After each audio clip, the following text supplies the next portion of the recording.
Welcome back. Today we're going to talk about Gaussian elimination, which is the main technique for solving systems of linear equations in the simplest so-called regular case. So here's a very simple example of a pair of linear equations, and as you all know, if you take this equation and multiply it by 2 and add it to the second equation, when you do that you get 2x plus 2y is equal to 4. And when you add them, you get the new equation 4y is equal to 4, which of course has the solution y is equal to 1. And when you plug y is equal to 1 into the first equation, you conclude that x is equal to 1. Now, we're going to convert this into a matrix equation and use a sort of algorithm or sort of more mechanical way to solve these kinds of equations. So the first thing that you do is to make a matrix equation is you look at the coefficients of the equation on the left-hand side and you put those in a matrix. So the matrix is 1, 1, minus 2, 2. And you write the equation this times xy is equal to 2, 0. Okay. Now, I suggest you pause right here and just confirm for yourself that this equation right here, this single matrix equation, is exactly the same thing as the original two equations. If you write out this matrix multiplication, you get two equations which are exactly the original ones. Okay, now in terms of matrices, here's the main point, and it's really a very simple one, which is that the operation of multiplying the first equation and adding it to the second, in terms of matrices, is just the same thing in terms of the rows of the matrix. You multiply this row, the row of this matrix times 2 and add to the second one. And you have to do the same thing to both sides. You multiply this by 2 and add it to the second one. And when you do that, you get a new matrix equation. The first row doesn't change because you haven't done anything to that.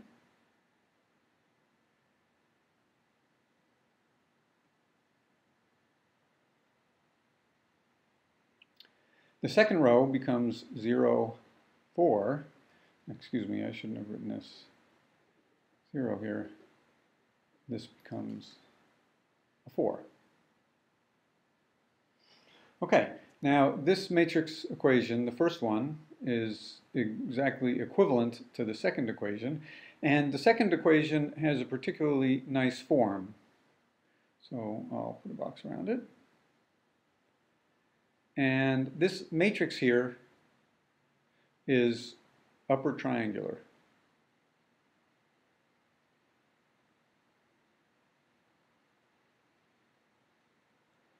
That just means that all of the entries below the diagonal are 0. And it's very easy to solve such an equation because you start from the last row and work your way up. The last row says 4y is equal to 2. So, excuse me, 4. So that says that y is equal to 1. And then we just went back up to the next row. And since we already knew y, we plug in y to get, plug in y is equal to 1 to get x is equal to 1. And that process is what's called back substitution.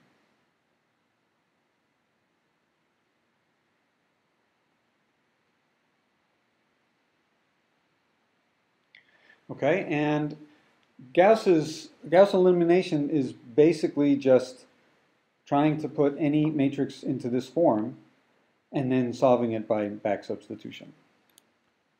Okay, so let's look at what we just did in terms of equations, what that becomes when we think of it in terms of matrices.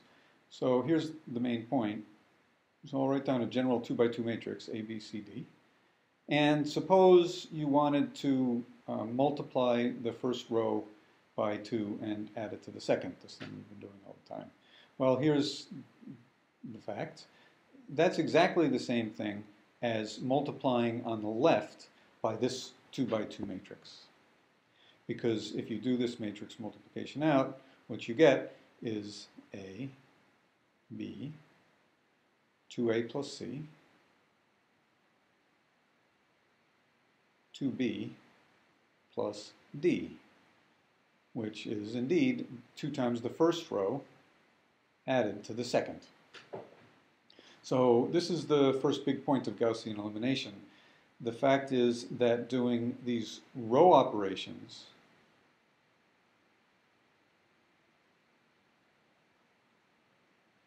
which we've been doing, adding a multiple of one row to a second, correspond in terms of matrices to multiplying matrices on the left.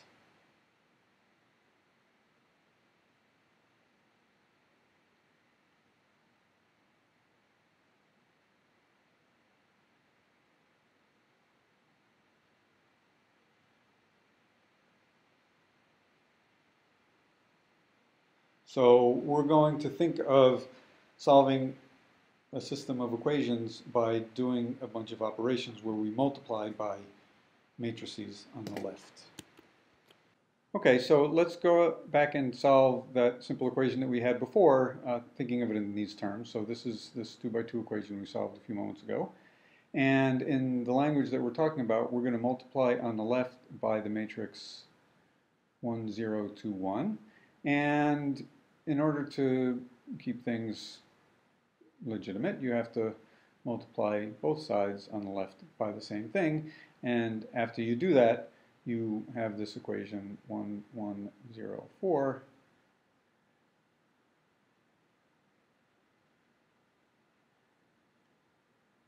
is equal to 2, 4. And that's our upper triangular equation, which we know how to solve. So let's do a 3-variable example. So the first thing to do is to convert this into a matrix equation, which is easy enough. 1, 1, 1, 1, 2, minus 1, 2, minus 1, 1. That's the coefficients on the left. That times x, y, z is equal to 4, 4, 1. Okay, now I'm going to simplify this even a little bit further, and I'm going to write both all of the coefficients as follows. 1, 1, 1, 1, 2, minus 1, 2, minus 1, 1. That was the left-hand side, and then you draw a line and you draw the right-hand side. This is sometimes called the augmented matrix. And this has all of the information about the system of equations in it. On the left-hand side of this bar are the coefficients of the variables, and on the right-hand side is the right-hand side of the equation, and the x's and y's and z's are all gone. Okay, so what we're going to do is perform a series of row operations to this augmented matrix to put it into triangular form. And by putting this into an augmented matrix, when I do a row operation to this part of the matrix, I'll do the same row operation to this part of the matrix. And that's what I was saying before about doing the same operation on both sides. So let's see how that works. So the first step is let's get rid of this one, and where we're going to do that is we're going to multiply the first row by minus 1 and add it. I get this matrix. And let's do that again. Let's get rid of this 2 by multiplying the first row by minus 2 and adding it to the third row. And I'll indicate what happens when you do that up here.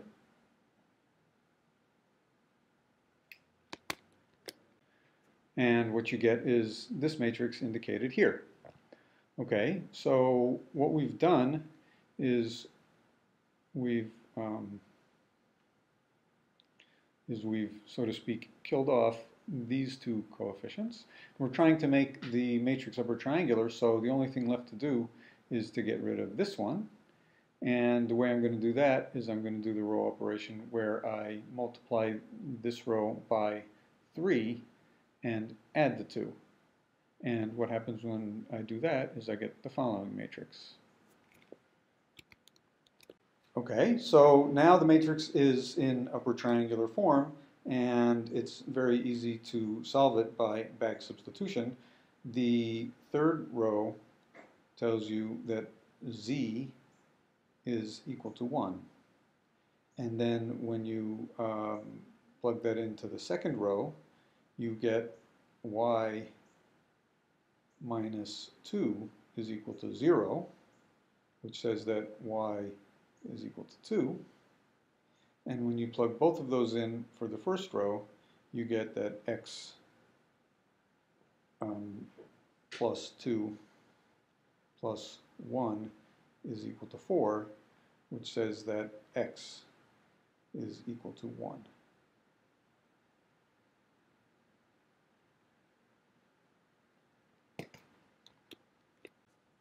Okay, this slide has just the names of some different types of matrices which play a role in what we just did.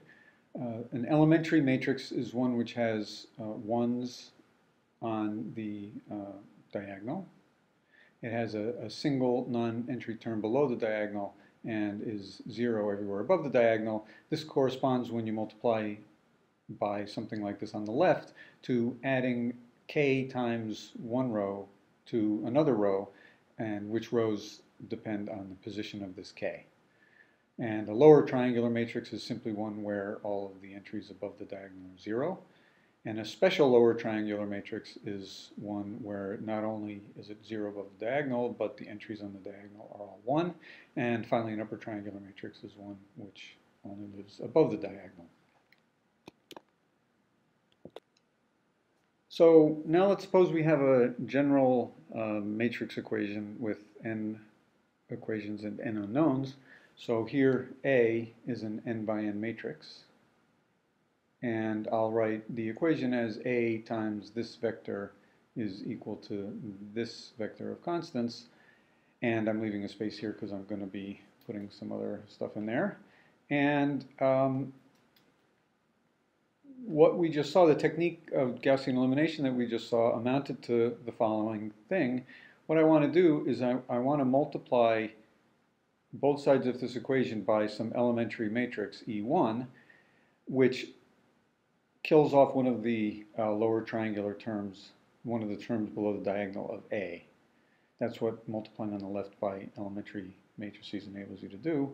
And then you do it again, and you do this repeatedly, and after a while, after you've done this some number of times, if you're lucky, what you've done is this product, ER times E1 times A, this matrix product is supposed to be upper triangular. U is I've written U because it's intended to be, remind you that this is upper triangular. And this product of matrices here, it's a product of elementary matrices, and I mentioned before that such a thing is a lower triangular matrix. So what I've done is I've essentially done the following computation. I've found L such that L times A is equal to U, where L is special, lower triangular, and U is upper triangular. Okay, so if I have A as the coefficient matrix of a system of equations, and I can multiply it on the left by a special lower triangular matrix, L, such that the result is upper triangular, then I can solve it simply because any equation with U, you can easily solve by back substitution. And what's going on the other side hardly matters. You just carry these along for the ride and apply them to the constants that appear on the other side. So here's a summary of what we just did. Suppose I had a matrix equation like this. Now I've introduced a little new shorthand. X stands for, with an arrow over it, stands for this column vector x1 through xn, and C stands for this column vector c1 through cn. So this right here is a more or less general matrix equation with n equations and n unknowns. And what I was hoping is that I can find a lower triangular matrix L, so that if I multiply both sides of this equation, I can put it into this form, where now this U is upper triangular, and this is an equation that's easy to solve. So the question is, when is this possible? If you take any matrix A, can you multiply it on the left and make it upper triangular? So I'll state that as a question, which is if you take any A, can you find L such that LA is U, which is upper triangular? So this L, of course, is lower triangular. So why don't you pause the presentation for a moment and think about that. Maybe do a few examples and see if you can find a matrix L for any such A. And if not, which A's can you do this way?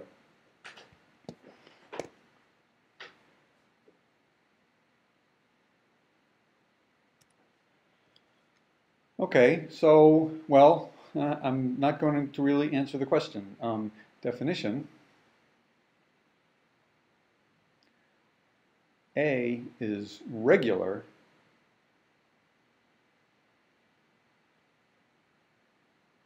if this works. That is, if you can find L lower triangular, special lower triangular, such that LA is upper triangular.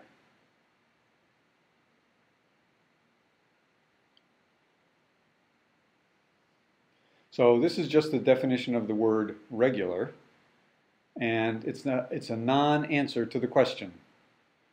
I'm just calling the matrices which answer the question regular. Now, implicit in having a name for such a thing is that not every matrix is regular, and we'll talk about that a little bit more, but for now, let's just accept this as the definition, and we say a system of equations is regular if the matrix is regular.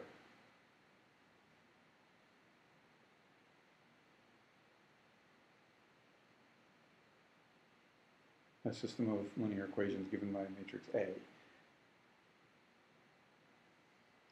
And we have an algorithm for solving any such, any regular equation. And that's what this word regular case refers to in the title of the section.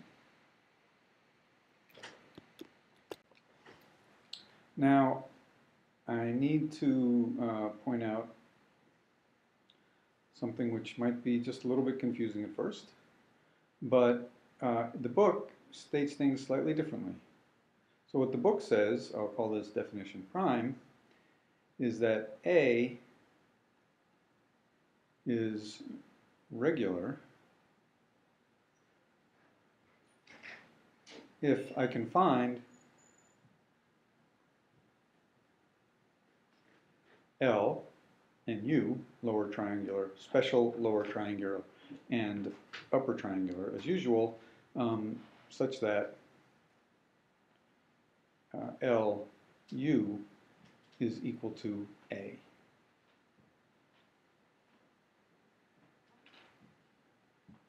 I'll put a box around this. Okay, one last final bit of terminology. Suppose you have a matrix A and you write it as LU, where again L is special lower triangular and U is upper triangular.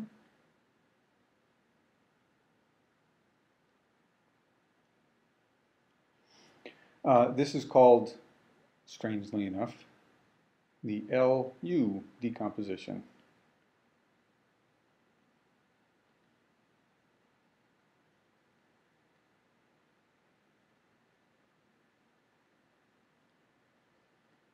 Of A.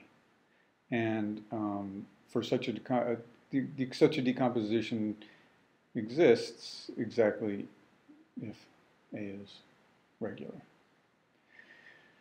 Now, the connection between writing A is equal to LU and writing LA is equal to U. This is what I'm talking about right here in the LU decomposition. This is what came up in practice when we were solving systems of equations. Well, the relationship between these two things is very simple. It's moving L inverse. It's multiplying by L inverse.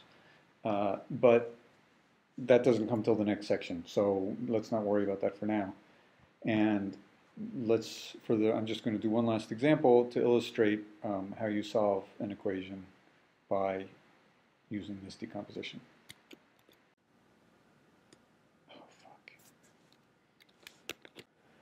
Okay, so let's look at this example of a system of three equations and solve it by the algorithm we just discussed. So that means I want to look at this matrix and reduce it to an upper triangular matrix by a series of row operations, which means multiplying it on the left by elementary matrices. And what I'm going to do is I'm going to first multiply it by the elementary matrix amounting to this minus 2, and then another elementary matrix which is going to kill this 3.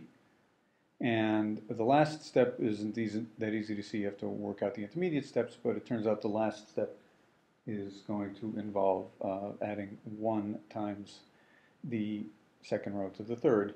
So that gives 3 elementary matrices with a minus 2, a minus 3, and a 1 in them. And when you take the product of those 3 elementary matrices, you get an elementary matrix L as follows.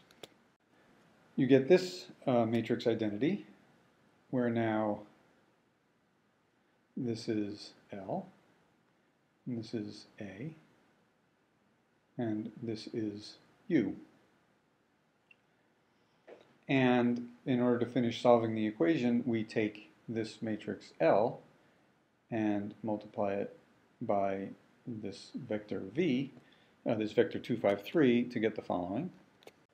This is what you get. So this is the matrix U, and 2, 1, 2 is what you get when you multiply this matrix L times this on the other side.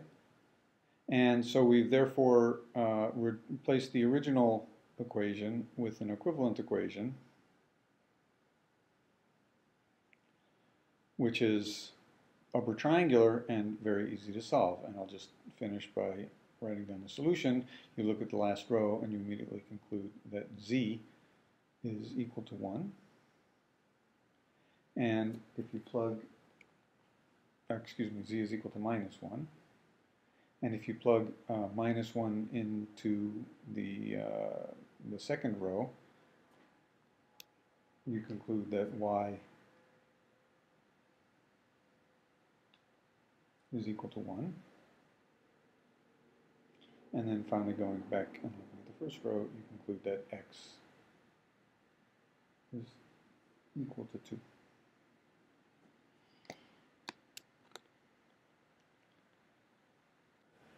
Okay, so let's look at this example of a system of three equations and solve it by the algorithm we just discussed. So that means I want to look at this matrix and reduce it to an upper triangular matrix by a series of row operations, which means multiplying it on the left by elementary matrices. And what I'm going to do is I'm going to first multiply it by the elementary matrix amounting to this minus 2, and then another elementary matrix which is going to kill this 3. And the last step isn't that easy to see. You have to work out the intermediate steps, but it turns out the last step is going to involve adding 1 times the second row to the third. So that gives 3 elementary matrices with a minus 2, a minus 3, and a 1 in them. And when you take the product of those 3 elementary matrices, you get an elementary matrix L as follows. You get this matrix identity, where now this is L, and this is A, and this is U. And in order to finish solving the equation, we take this matrix L and multiply it by this vector V, this vector 2, 5, 3, to get the following. This is what you get. So this is the matrix U, and 2, 1, 2 is what you get when you multiply this matrix L times this on the other side. And so we've therefore replaced the original equation with an equivalent equation, which is upper triangular and very easy to solve. And I'll just finish by writing down the solution. You look at the last row and you immediately conclude that Z is equal to 1. And if you plug, Z is equal to minus 1. And if you plug minus 1 into the second row, you conclude that Y is equal to 1. And then finally going back and looking at the first row, you conclude that X is equal to 2.